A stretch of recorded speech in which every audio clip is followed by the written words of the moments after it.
Eu falo com as paredes. Arerarerarará. Esta é a Rádio de Escafandria. Estamos operando a 150 metros de profundidade, bem dentro das águas do Aquífero Guarani.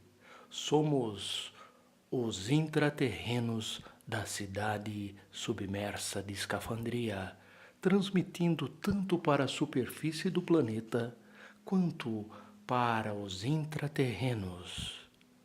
Extra, extra, notícia urgente para os ouvintes da Intraterra. Iremos mostrar agora uma gravação confidencial que espiões intraterrenos conseguiram captar em uma palestra secreta na superfície. Esta gravação mostra a famosa palestra feita por Eliezer K., um dos integrantes e fundador da K Associados. A K Associados, ela representa toda a ideia de inclusão da superfície com a intraterra, tentando evitar uma invasão de nós intraterrenos lá na superfície. Mas vocês irão ficar chocados ao ouvir o que eles falam sobre nós intraterrenos. Uma visão completamente estereotipada. Ouçam esses arquivos secretos.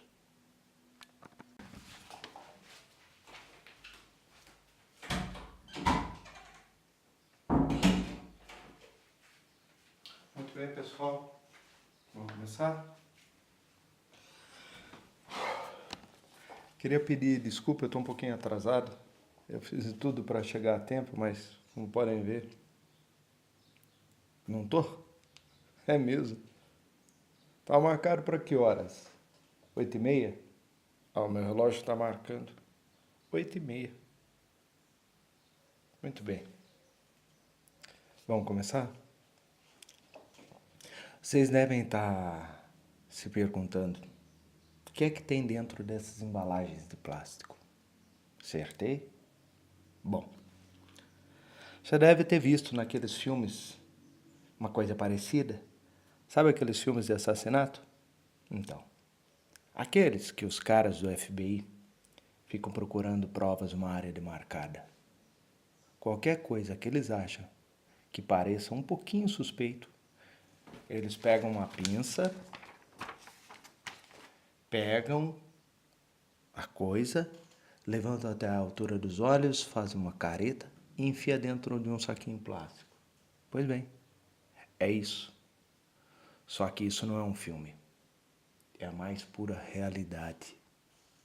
Eu vou começar explicando da esquerda para a direita.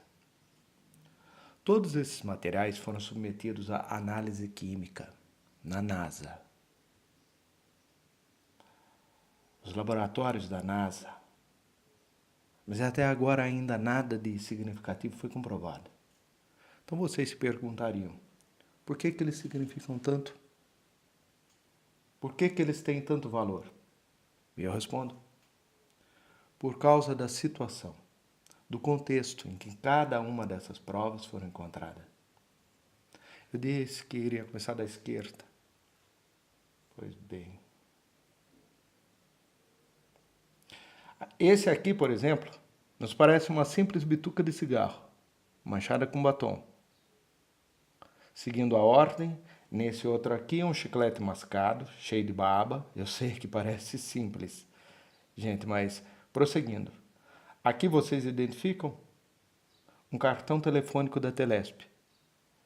Pedaço rasgado de um folheto de viagem, anúncio no jornal de vende-se essa casa em Escafandria.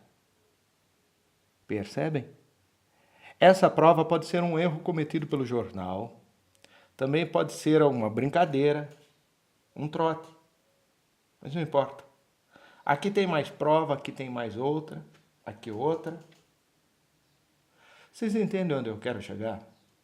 Essa água, por exemplo, para mim, ela significa mais do que todas essas provas aqui juntas. É uma água, olhem. água comum. Mas o que importa não é isso. E sim, de onde ela vem, por onde ela passou, aquífero Guarani. Qualquer um pode tomar dessa água. E é por isso que eu afirmo, e a NASA não entende. Eu vivo falando, e a NASA nunca entende nada, poxa. Não adianta fazer análise química nenhuma. Desse jeito nós não vamos chegar a lugar nenhum. E os caras continuam insistindo.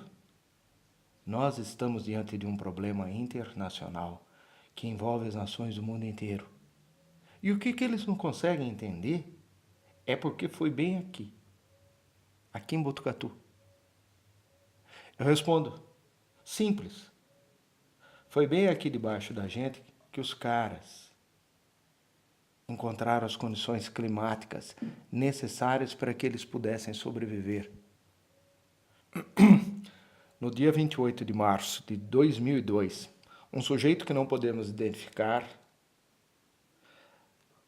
às 2 horas da manhã, estava saindo do banco 24 horas, escutou tocar o telefone público do orelhão, da praça, do bosque. Como ele estava ali do lado, não tinha nada a perder, atendeu o telefone. E aí que a coisa está ficando estranha. Uma voz do outro lado disse, estou esperando você agora, no banheiro público da praça. Não pergunta quem sou, isso não importa. Venha que eu estou te esperando. Ele achou que era alguma brincadeira. Comentou com o vigia do lado da construção. O vigia tirou sarro dele, mandou ele ir lá para conferir. Não é que ele foi. O vigia ficou de longe só olhando. Agora vocês vão ficar arrepiados. Na continuação do depoimento do vigia, ele nos afirma que não tirou os olhos do banheiro nem um segundo. E só depois que o dia clareou que ele foi lá para ver o que tinha acontecido com o homem. Já eram 7 horas da manhã e aquele lugar ficou lotado, cheio de carro de polícia. Eram 7 horas da manhã. O homem sumiu, gente. Procuraram por todos os lugares. Não tinha nenhuma outra saída, no banheiro, em lugar nenhum. Isso que não dá para acreditar. A única pista era um cartão telefônico enfiado no orelhão com uma palavra escrita de canetinha. Vocês sabem, gente. Escafandria. E assim foram com todas essas outras pistas. Gente sumindo, bilhetinho de amor aqui, chicletinho para tirar o mau hálito, sei lá o quê.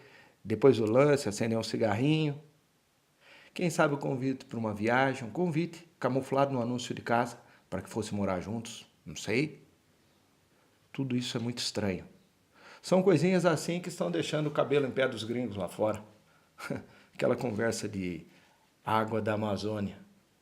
De que no futuro haverá escassez de água e que é por isso que eles estão de olho. Conversa, a mim não engana.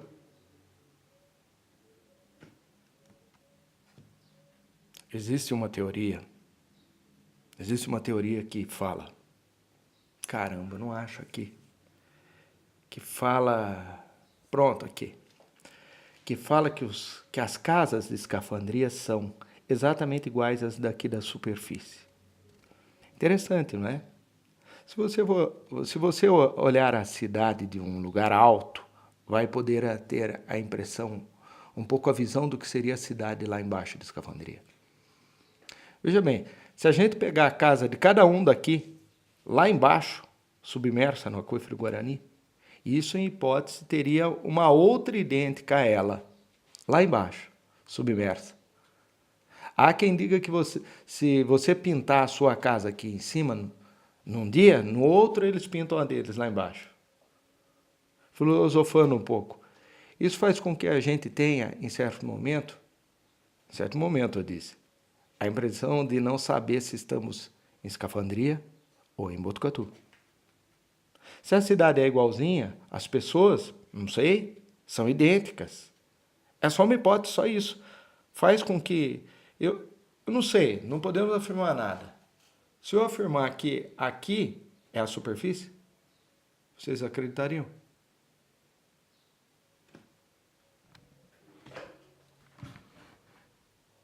Imaginem, numa tarde chuvosa, As gotinhas caem aqui, caem ali, formando poças.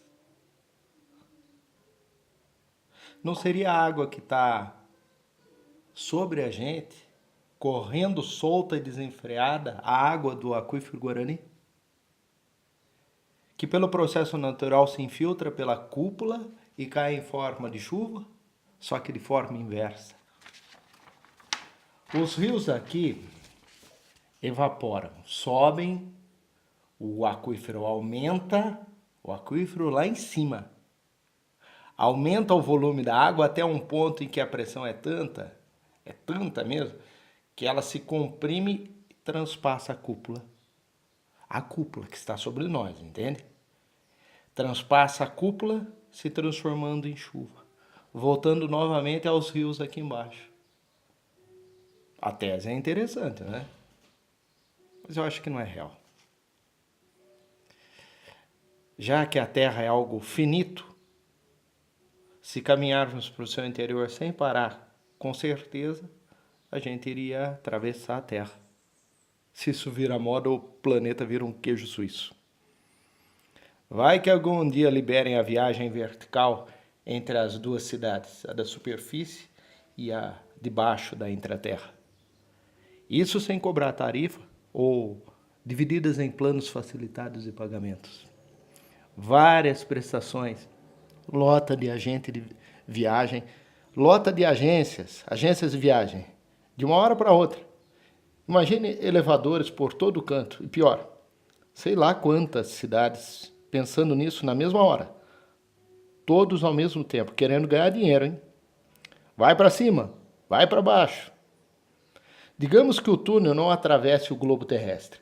Todos eles iriam apenas ao centro. Ah? Melhor assim, não é?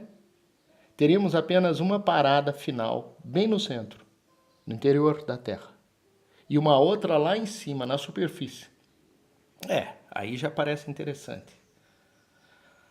Aí até parece que seria possível, porque teríamos lá em cima, na superfície, igual um prédio. Cada cidade seria um andar. Tudo organizadinho, bem numerado. Digamos então que existam 40 cidades. É muito? Vai, só para a gente imaginar. 40. Teríamos toda uma organização. Em que andar, ou seja, cidade, moraria o síndico e o zelador. Então o pessoal mais antigo e rico seria certamente na superfície, na cobertura.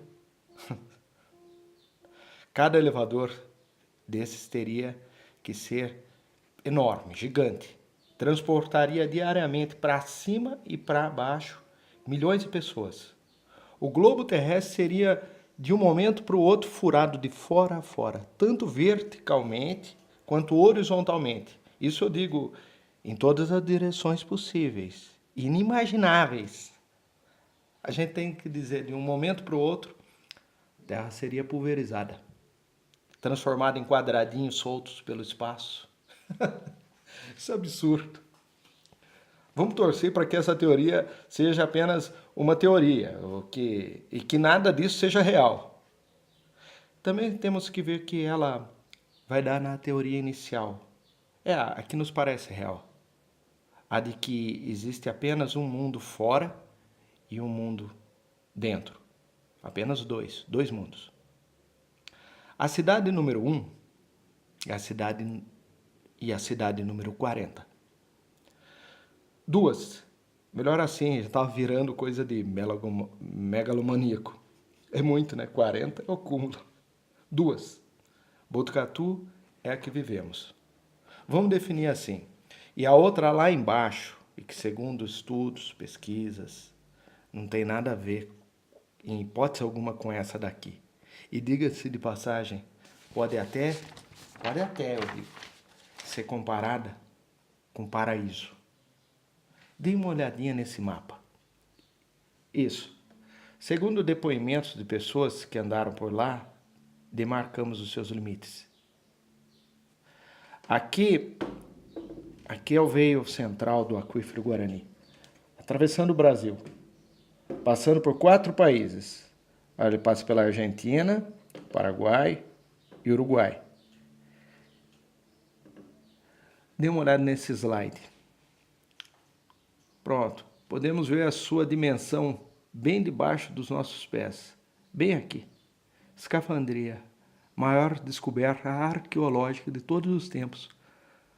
Uma cidade perdida no tempo, aqui embaixo, com cultura própria, língua, artefatos, religião, medicina, culinária, tudo, tudinho. Tudo a ser desvendado por nós. Isso é apaixonante. E o mais importante, nunca se achou em escavação alguma que se tenha notícia, em qualquer parte do mundo, uma cidade em pleno funcionamento, milhares de pessoas vivas. Isso é como se viajássemos no tempo. Ir à Escafandria, visitar a cidade de Escafandria, imaginar que seja, que se possa existir uma cidade assim. Por que Botucatu? Não existe explicação. Não tem explicação.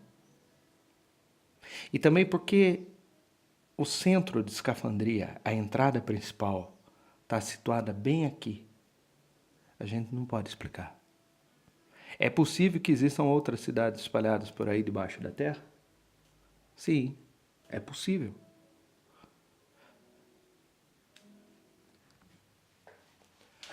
Quando a cidade de Atlântida afundou nas águas do oceano, quando os continentes eram unidos, chamava-se Pangeia.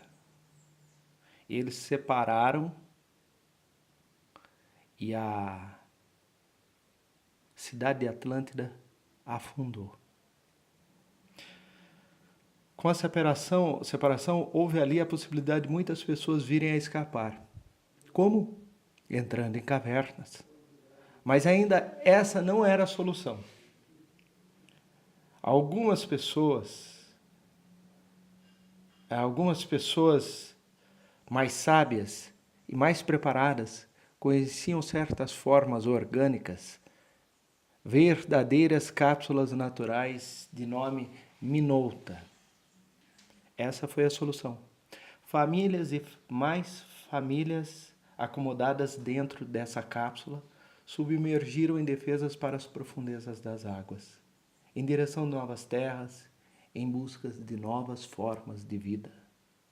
É possível que hajam povos menos evoluídos que sobreviveram à catástrofe? Novas espécimes, cega, aquática, evoluindo na cadeia evolutiva? Aqueles que conseguiram entrar com cápsulas minoltas através dos lençóis freáticos em direção ao coração da Terra, conseguiram manter as suas semelhanças como a que conhecemos como de um ser humano, ancestrais dos atuais escafandrianos. A teoria da conspiração. Existe uma teoria a respeito da conspiração. Essa outra teoria fala possivelmente a respeito de uma nova inclusão ao mundo exterior. Até agora eles só não vieram para fora por causa de uma lei que não tinha sido aprovada. Alguma coisa assim, autorizando o abandono da cidade deles. Todas essas informações vieram dos relatos pessoais de pessoas que foram abduzidas ou de pessoas que mantiveram algum contato com escafandrianos. A autorização ainda não saiu para o grosso da população, mas saiu sim apenas para os agentes estatais, para os cientistas das fundações governamentais. Para esses saiu a autorização. Esses já estão entre nós há no mínimo uns 100 anos, quando Botucatu era bem pequenininha. Não que agora não seja, né? Existe uma boa intenção vinda da parte do governo a fim de custear o plano de inclusão para os cidadãos escafandrianos.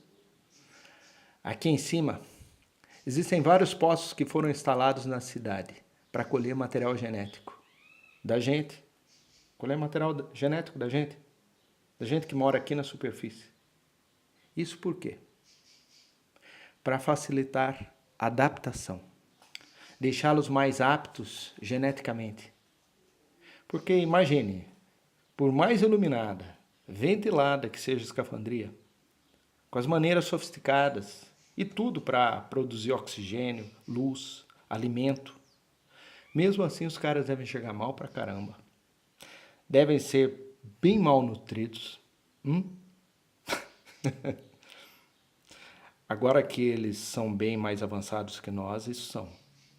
A prova são os clones. Os clones que eles fazem da gente. Ficam andando numa hora dessas pelas ruas lá embaixo. Claro, ninguém iria achar estranho um escafandriano com a minha cara. Com a sua. Ninguém ia achar estranho. Com a cara dele, então. Continuando. Em suma, não dá para confiar em ninguém. Qualquer um aqui, inclusive eu mesmo. É isso mesmo. Pode ser um escafandriano disfarçado. Xiii. Eles vêm observando a gente há muito tempo. Prosseguindo. Vejam esse slide. Olhem aqui. A estátua do Pedutão. Agora olhem mais atentamente esse desenho. Viram? Completamente oco. E dentro, através de 2 furinhos na altura dos olhos da estátua, ficam nos observando. Mais abaixo, a escadinha que leva à salinha de descompressão. Vejam. É aí que vestem seus escafandros, abrem uma escotilha no chão e mergulham nas águas do aquífero Guarani e vão nadando até suas casas. É um serviço difícil, eu diria. Esses vigias dão duro, considerando a distância que eles fazem a nado. Eles fazem turnos de 6 em 6 horas, por isso tem que levar uma marmitinha com almoço. Outro slide. Isso em vários pontos. Olha outro aqui. O busto. Isso. O busto do Amando de Barros. Na Praça do Bosque também. Também é oco. Voltando, deem uma boa olhada nesse local. Olhem bem. Vocês diriam, aparentemente parece um banheiro normal, bonito, bem cuidado, mas não é. É uma cabine. É uma cabine para colher material genético. Esporadicamente pode ser usada como sala de autópsia ou mesmo cirurgias experimentais de alto risco. Dê uma olhada naquela figurinha ao fundo. Perceberam? É um funcionário. Só pode ser a serviço do governo de escafandria. Olha os detalhes da roupa. É isso mesmo que vocês estão pensando? Rola um lance diretão ali, ó, nesses banheiros. E de repente, lá estão eles com as pinças e as luvinhas. Agora olhem essa foto. Não precisa dizer mais nada, né? Estão em todos os lugares. Todos os banheiros públicos são postos de coleta. Os hospitais, postos de coleta. Cemitérios são postos de coleta. É possível você hoje encontrar uma pessoa clonada na rua de uma pessoa que já morreu. Eu digo mais, você pode estar vivo, ir num velório e ver você deitado, mortinho da Silva, dentro do caixão. A tese mais interessante é que os prefeitos das cidades que estão sobre a cidade intraterrena de Escafandria, todos os prefeitos que estão sobre a cidade foram clonados e substituídos. Vocês não notaram nada de estranho? Momentos antes da reeleição do nosso prefeito? Aí é que é o mais revelador. Olha essas fotos. Mesma praça, a Praça do Bosque. Na época estava cheio de banquinhas dos camelôs. Para em seguida, olha essa foto. Cercada completamente. Não dá para ver o que está atrás. Encheram de tapume por volta da praça. Até aí ninguém sabia onde seria a entrada principal que levaria a cidade intraterrana de Escafandria. clonaram o prefeito, puseram o escafandriano aqui, no lugar do antigo prefeito, no lugar do prefeito verdadeiro. Só pode ser isso, para construir a entrada principal. Isso é óbvio. Senão precisaria... Por que precisariam tampar toda a praça, fazendo todo esse suspense, só para mudar de lugar as pedrinhas do chão da praça? Claro que não. Ninguém realmente viu o que estavam construindo bem ali, debaixo da rosa dos ventos. Olha essa foto. Aí, bem aí. A praça hoje é uma casquinha de ovo.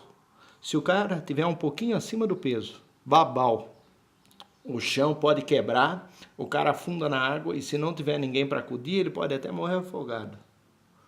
As árvores, todas elas são aquáticas. Vocês podem ver na grama, todas elas têm. O prefeito chama isso de show de luzes. Mentira. Vejam, é uma entrada para a escafandria. Tá vendo? É um holofote com o formato de um escafandro. É só olhar. Qualquer um pode ver a semelhança. Olha essa foto. Reparem a semelhança com a forma do capacete do escafandro. É ou não é? Tem dessas luzes em vários lugares, em vários pontos da cidade. Tem na prefeitura, tem no teatro municipal. Reparem, são entradas disfarçadas. É uma sinalização. Iluminam para o alto para que a gente fique olhando para cima e não veja o que tem embaixo, que é onde eles estão. Truque, tudo um truque. Por que os camelôs foram expulsos da Praça do Bosque? Por quê? Óbvio, contrabando com escafandria. Lógico, tudo porcaria. Os escafandrianos se deixavam levar por espelhinho, colarzinho, coisinhas que se compram aos sacos. Compra de baseada, no R$1,99. Tá aí. Até então ninguém tinha visto nada. Agora tudo ficou claro. As árvores. O que se pode dizer sobre as árvores aquáticas? Cortaram elas para quê? OVNIs? Para OVNI pousar no meio da rosa dos ventos? Claro que não. Os escafandrianos nunca tiveram naves. Isso porque se eles nem saíram debaixo da terra ainda, iam querer sair por aí voando? Isso é ridículo. A ameaça vem de baixo. A invasão será através de submarinos que vão, quando menos esperarmos, atracar no meio da praça. Vários de uma vez só, lotados de turistas escafandrianos, sorridentes, suas maquininhas fotográficas, bolsa para compra, lembrancinha, comprar lembrancinha nas lojas mais caras da Rua Amando. Centenas e mais centenas. E só as pedrinhas que foram montadas com tanto carinho, se desprenderem, o chão vai se abrir assim e um a um em meio às águas inundosas irão atracando submarinos coletivos. Mas as profecias dizem que antes disso, as duas torres, por essa vocês não esperavam, olhem, dê uma olhadinha nisso. As duas torres gêmeas, estão vendo? Com essa disputa de submarinos para conseguir chegar debaixo da Praça do Bosque, congestionando, congestionados, irão colidir e bater. Olha esse desenho. Esse primeiro submarino desvia desse outro e vejam em que direção ele caminha. Isso, atingindo em cheio o alicerce de uma das torres. Agora o outro. O outro dá uma derrapada, perde o controle e se precipita sobre as fundações. Terrível. Um verdadeiro desastre. Deviam caçar a carta do cara. Onde já se viu fazer uma barbeiragem dessa? Relembrando. Tem mais. Dê uma olhada nessa. Já se viu fazer uma coisa dessa? Deviam fazer uma reportagem. Olha. Acharam uma ossada humana debaixo das pedrinhas da praça. Acharam uma ossada humana. Na hora que eles estavam restaurando o chão da Praça do Bosque, tiraram pedrinha por pedrinha e acharam uma ossada humana. Na verdade, várias ossadas. Uma é o que deixaram publicar. Quantos e quantos pedreiros trabalharam nessa obra e foram desaparecendo, um a um. Agora vejam a continuidade da matéria, que saiu no jornal aqui. Ó. Estão vendo? A ossada que acharam não era humana, era osso de porco. É isso que escreveram no jornal. Levaram para analisar no IML e mais tarde descobriram que era osso de porco. Calma, tudo bem. Eu só preciso tomar um pouquinho d'água. Deixa eu só me acalmar. Pronto. Calma, gente. Tudo isso que eu falei pode ser tudo mentira. Imaginação da minha cabeça? Tudo bem. Isso são fatos.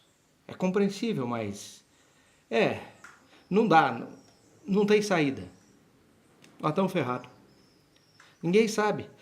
Só porque os caras foram obrigados a passar sei lá quantos 1000 anos debaixo da terra. Quando vierem para fora vão sair batendo em todo mundo? Acho que não, né? Tudo bem. Tudo bem. Calmos, eles não vão estar, não.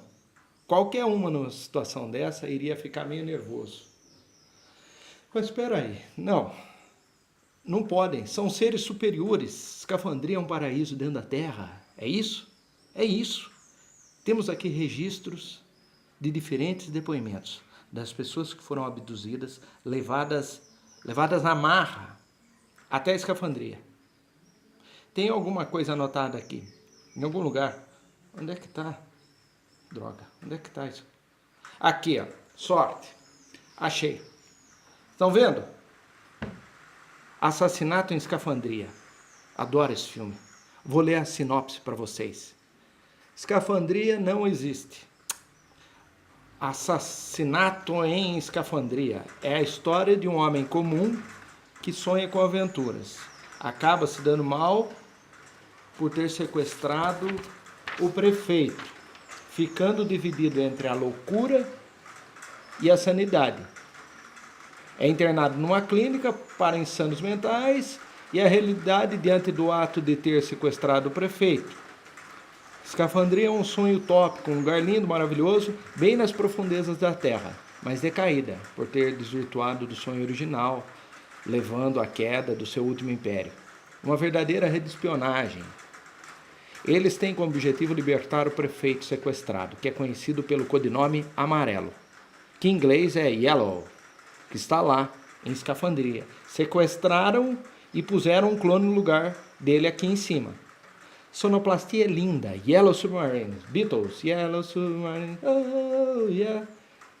Depor os impostos e devolver o original ao posto. Depor o impostor e devolver o original ao posto. Impedindo a invasão escafandriana, devolvendo a eles aquele ideal antigo que tinham, um ideal de justiça, benevolência, tornando-se novamente Escafandria o paraíso. É ou não é um filme bacana? É. Não era nada disso. O cara ficou louco, internaram ele no hospício, bateram no coitado, até que ele resolvesse, vai lá, fazer um sequestro. Pronto, achei isso aqui. Vocês vão adorar. Um guia, olhem, turístico, das termas naturais das piscinas de Escafandria. Olha só o anúncio, a qualidade. Leve seu filho para nadar nas piscinas de Escafandria. É uma loucura total. E elas estão sempre lotadas. Vem gente de todo lado, inclusive daqui da superfície. Esses caras que foram abduzidos foram levados pelos guias turísticos para conhecer as maravilhas da cidade. Foram super bem tratados. Jantaram em restaurante de luxo, dormindo em hotel 5 escafandros. Escafandria é uma cidade que não dorme, 24 horas acesa. O céu de vidro totalmente líquido, onde permanentemente se vê peixes luminosos indo e vindo, em cardumes, verdadeiras estrelas em movimento no céu. A moda é excêntrica nas proximidades das piscinas. Mulheres altas, magras, lindas, com seus lábios carnudos, desfilam por todo canto, metidas dentro de um biquininho sensualíssimo. Há alguns anos ela vem usando um adereço que deixa muitos homens excitados, muito superior à ousadia aos tão conhecidos piercing e tatuagens. Isso pela vantagem que elas levam as garotas de lá em relação às daqui da superfície, que para acender uma simples lâmpada de 60 watts precisam de cinco eu disse, órgãos sexuais femininos para gerar energia suficiente. As mulheres de lá, sozinhas, escutem, são capazes de sair por aí com lâmpadas rosqueadas lá de até 500 watts. Verdadeiras mulheres abajur andando por volta das piscinas, tomando drinks afrodisíacos. Realmente é a visão do outro mundo. Que homem não ia querer estar no lugar do eletricista quando a lâmpada queimasse e precisasse ser trocada? Que homem! E também, que moleque que não ia gostar de, com estilingue, mandar uma pedrada bem no meio da bunda daquelas mulheres, estourando, espatifando em 1000 pedaços, aquele sol incandescente. Qualquer moleque que se preze iria adorar fazer uma façanha dessas. Nem que fosse depois disso jogado para trabalhar como escravo nas minas de carvão. Ia valer a pena. Ah, isso ia. Eles usam crianças nesses lugares porque elas são pequenas. Lugar horrível, não tem luz, oxigênio, nada que lembre que você está vivo. É melhor não mandar a pedrada, não. Isso que eu estou contando é baseado no relato de... Claro, o nome é fictício.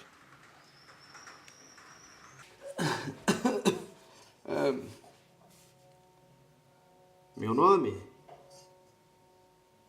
O meu nome é Nicolas Roberto.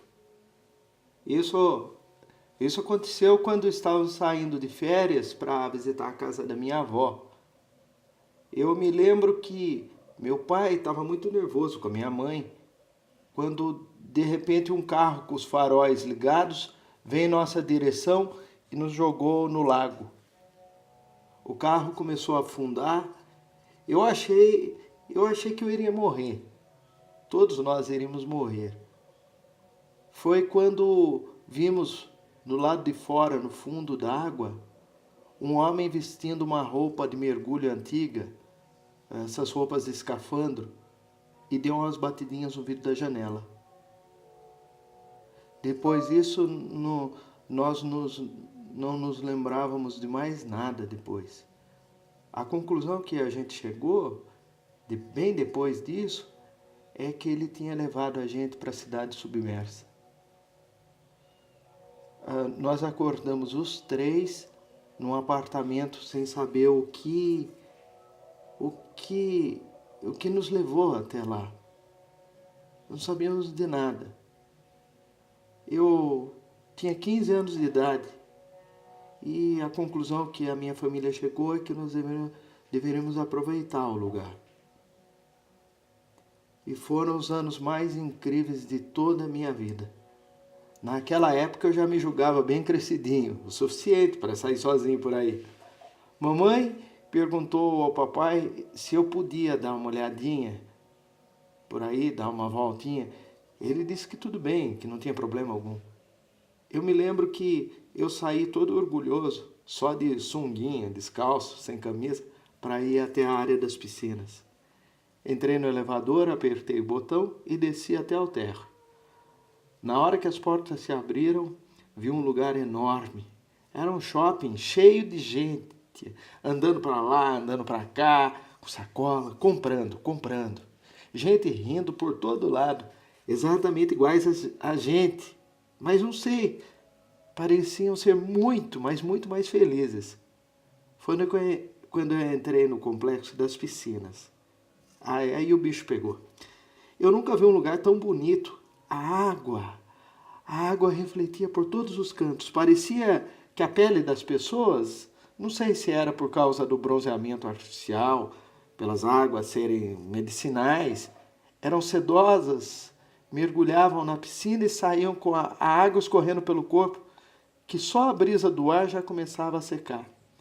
A pele deles ficava, eu me lembro, toda enrugadinha por causa do frio. No céu as nuvens baixas, fofas, com aquele ar de pesadas, eram transpassadas por fachos e mais fachos de luz.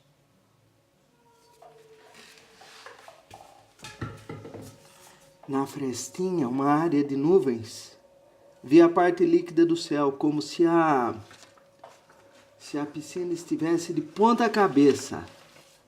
Água em cima de água, água em cima e água embaixo. Cardumes de golfinhos passavam olhando para a gente, bem de pertinho, quando lá de cima um homem caía de braços abertos do alto do trampolim. Estranho tudo aquilo, parecia com um final de tarde quando íamos com a família no cemitério visitar o túmulo da vovó. Havia ali lápides e mais lápides cercadas d'água, de todos os tipos, influências góticas, gregas, romanas, coberta por estátuas de anjinhos de cabelinhos encaracolados, olhando para o alto. Ao longe, sobre uma lápide maior, estavam várias senhoras e senhores sentadinhos debaixo de uma lona vermelha com listrinhas brancas. Jogavam baralho, riam, bebiam, a ponto de saírem os velhos com os bigodes encebados. De óculos escuros, as mulheres de chapéu, lenços, gente bonita.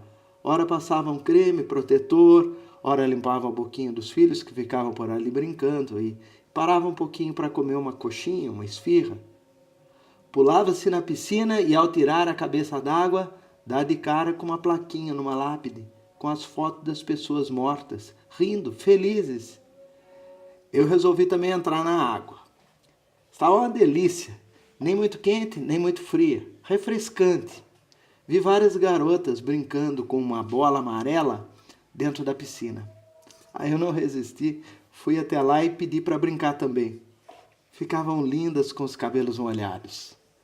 Ficamos ali jogando vôlei por um bom tempo, até que o calor começou a aumentar e uma garoinha fina começou a cair. Mergulhei para escapar das gotas e dei de cara com aquelas pernas maravilhosas debaixo d'água. Usavam biquínis pequenos e coladinhos no corpo, bem cavados. Quando ameacei sair da água, vi no rosto delas um mico que eu estava pagando. Saíram rindo da água correndinho e eu vi que não pudera, eu não estava acostumado com aquilo tudo. Eu estava no auge dos meus 15 anos. É isso. O meu negócio começou a ficar daquele jeito. E falei a elas que eu ia ficar mais um pouquinho na água. O negócio piorou, meu coração batia rápido. Elas ali mesmo resolveram tirar a parte de baixo do biquíni, cobriram o quadril com uma canga bem fininha, que ficava esvoaçando com o vento. E com uma das mãos por baixo tirava a parte de baixo do biquíni. Daí que eu não podia mais sair da piscina. Não dava para acreditar o que estava acontecendo. Uma delas abriu a bolsa plástica e tirou uma lâmpada comum, de 60 watts. Abriu as pernas e, sensualmente enfiando a mão por baixo da canga, rosqueou a lâmpada, que na hora acendeu. Era incrível, nessa hora a saia ficou completamente transparente. Dava para ver tudo ali, tudo completo, estava tudo ali, sem faltar nada. Todas fizeram isso e foram embora rindo, com brincadeirinhas, desfilando por volta das piscinas. Nunca mais esqueci aquela visão daquelas 6 garotas. Eu não aguentava ficar ali debaixo da piscina, ali dentro da piscina, que nem um bobo. Já devia ser tarde, aquela febre da minha cintura para baixo não havia meio de passar. Resolvi sair assim mesmo. Aos primeiros passos fiquei meio envergonhado. Eu era o único daquele jeito, né? Mas fui me acostumando com a ideia de que um momento isso ia passar. Mas eu saí todo orgulhoso, ninguém me conhecia também, desfilando pela beiradinha da piscina. Me senti um verdadeiro sedutor com aquele negócio. Mas era tarde e eu precisava voltar ao apartamento. Meus pais deviam estar preocupados. Saí rapidinho da área das piscinas e desisti de prosseguir, pois o negócio não passava. E pouco a pouco fui virando a sensação do saguão do hotel. Aquelas mulheres bonitas passando, aí é que não passava mesmo. Eu abaixava, virava de costas e nada daquilo cessar. Não podia chegar no apartamento daquele estado. O que meu pai iria falar? Fui andando e de repente me vi no meio de um supermercado. Fiquei um instante abaixado, olhando as barras de chocolate e outras porcarias. Não tinha jeito, resolvi sair dali assim mesmo e enfrentar todo mundo, inclusive meu pai e minha mãe. Quando ia saindo, passando ao lado do caixa, um cara colou em mim e falou: Viu, você poderia me acompanhar só um instante, até ali naquele corredor? Claro que sim. Falei para ele. Vai ver, ele me achou musculoso, ia me pedir para ajudar a colocar alguma caixa pesada na estante. O corredor estava vazio, não tinha ninguém. Essas estantes que vendem produtos que raramente têm saída, produto de limpeza, vassoura, saco de lixo, essas coisas. Pode tirar tudo que você pegou. Ele falou isso para mim. Eu respondi rápido. Eu não peguei nada. Ele não acreditou e disse: Puxa aí, deixa eu dar uma olhada. Eu tenho que explicar uma coisinha antes. Naquela época se usava aquelas cuecas Orba, que tinha embaixo uma aberturinha e um segundo paninho passando por cima. Pois é, quando eu puxei o negócio, estava pro lado de lá, não tinha nada mesmo. Daí ele caiu na besteira de falar: dá uma revirada aí. Eu não tive outra alternativa. Passei a mão por baixo, tirei para fora. O cara ficou constrangidíssimo. Saiu de lá meio rindo, me mandou fazer aquelas coisas, sabe? Quando chegasse em casa, que passava. Eu falei: eu não sou disso não, eu não faço isso não. Eu não faço essas coisas. Sai xingando o cara. Onde já se viu falar uma coisa dessa pra mim? Ao passar pelos caixas, as mocinhas olhavam e acharam estranho me deixarem sair carregando o produto do roubo. Vi de canto de olho o cara contando para um outro que estava tirando o maior sarro dele. Entrei no elevador, graças a Deus o negócio relaxou. Cheguei ao apartamento, normalzinho. Acabei caindo na besteira de contar pro meu pai, né? Sabe, pai, quando passa uma mulher bonita, a gente fica daquele jeito, sabe, pai? Claro que sim, ele respondeu. E eu continuei. Eu entrei no supermercado lá de baixo e ele completou. Acharam que você estava roubando alguma coisa? O velho ficou desesperado. Meu pai sempre foi honestíssimo. Queria descer lá para tirar satisfação, dizendo que o cara podia ter pego alguma coisa da prateleira e dizer que tirou de mim. Eu implorei para não ir. É claro, ele ia querer que eu fosse junto, e isso nunca. Eu já tinha passado vergonha demais naquele dia. Não sei se foi por causa disso, mas depois disso, não conseguimos nos lembrar de mais nada. Nós nos encontraram caídos na grama do lado de fora do rio. Ninguém soube explicar se estávamos inconscientes. Um dia após o acidente, ali, caídos, o carro mergulhado dentro do lago, acreditem ou não, com os pininhos da porta baixados. É isso que eu me lembro. É só isso que eu tenho para dizer.